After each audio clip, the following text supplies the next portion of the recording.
Et si je te disais que ne rien décider, c'est déjà une décision? Oui, oui, même quand tu restes là à fixer le plafond, à dire « je verrai plus tard », ton cerveau, lui, il a déjà signé un contrat. Sans toi. Imagine, tu es devant ton frigo, tu hésites. Salade, pizza, rien du tout, tu réfléchis, et finalement tu fermes la porte.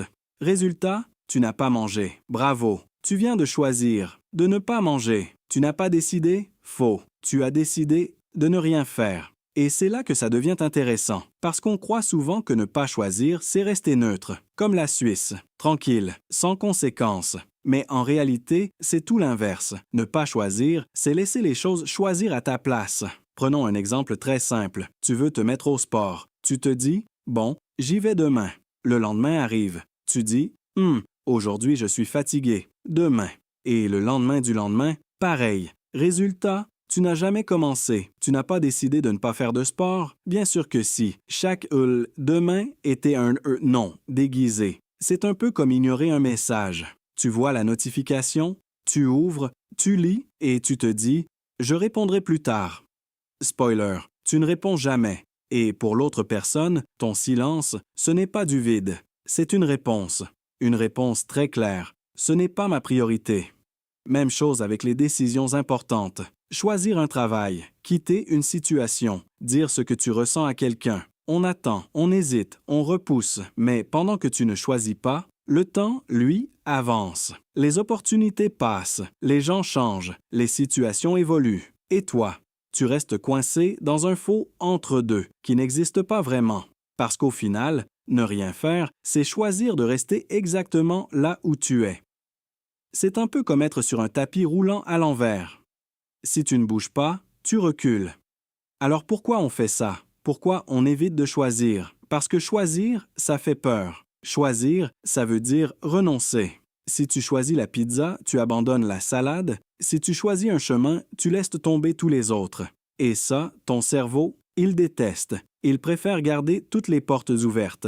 Même si ça veut dire rester planté devant le couloir sans jamais entrer nulle part. Mais voilà le problème. Les portes finissent toujours par se fermer. Et souvent, sans toi.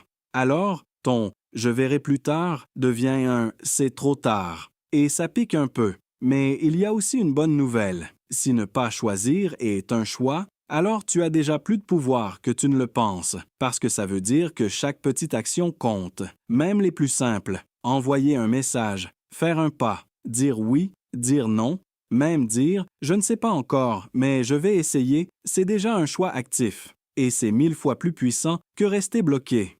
Prenons un dernier exemple. Tu veux apprendre quelque chose de nouveau, une langue, un instrument, peu importe.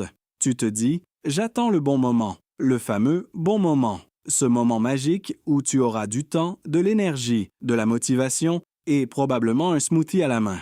Devine quoi, ce moment n'existe pas. Et en attendant, tu choisis de ne pas commencer. Mais si tu fais juste 5 minutes aujourd'hui, pas parfait, pas incroyable, juste 5 minutes. Là, tu as fait un choix différent, un petit choix, mais un vrai. Et ces petits choix, ils s'accumulent. Ils construisent une direction. Alors la prochaine fois que tu te dis « je ne choisis pas », rappelle-toi, tu choisis quand même. La vraie question, ce n'est pas « est-ce que je choisis ?» La vraie question, c'est « est-ce que je choisis consciemment ?» Ou est-ce que je laisse les choses décider à ma place? Parce qu'au final, la vie ne s'arrête pas en attendant que tu te décides. Elle continue, avec ou sans toi. Alors autant choisir d'en faire partie. Merci d'avoir regardé. Si ça t'a plu, n'hésite pas à partager. N'hésite pas à aimer et à t'abonner à la chaîne. À bientôt.